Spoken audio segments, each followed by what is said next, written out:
നസ്രയനായ യേശു കടന്നു പോകുന്നു എന്ന് അവർ പറഞ്ഞു. അപ്പോൾ അവൻ വിളിച്ചു പറഞ്ഞു, ദാവീദിന്റെ പുത്രനായ യേശുവേ, എന്നിൽ കനിയണമേ. ഈ വാക്യം ഒരു അന്ധന്റെ കഥ എടുത്തു കാണിക്കുന്നു.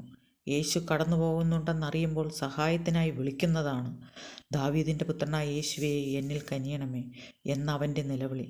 ഇത് യേശുവിൻ്റെ ശക്തിയിലുള്ള അവൻ്റെ ആഴമായ വിശ്വാസം വെളിപ്പെടുത്തുന്നു. ജനക്കൂട്ടം അവനെ നിശബ്ദനാക്കാൻ ശ്രമിച്ചിട്ടും അവൻ ഉറച്ചു നിൽക്കുന്നു.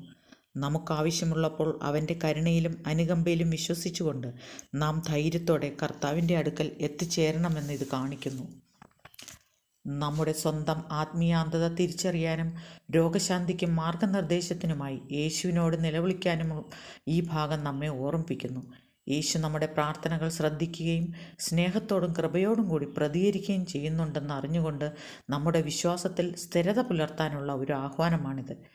കൂടുതൽ ബൈബിൾ ഉൾക്കാഴ്ചകൾക്കായി ലൈക്ക് ചെയ്യാനും ഷെയർ ചെയ്യാനും സബ്സ്ക്രൈബ് ചെയ്യാനും മറക്കരുത്. നിങ്ങളുടെ സ്വന്തം യാത്രയിൽ ആ അന്ധൻ്റെ ധൈര്യവും വിശ്വാസവും കൊണ്ട് നിങ്ങൾ അനുഗ്രഹിക്കപ്പെടട്ടെ. ആമേൻ.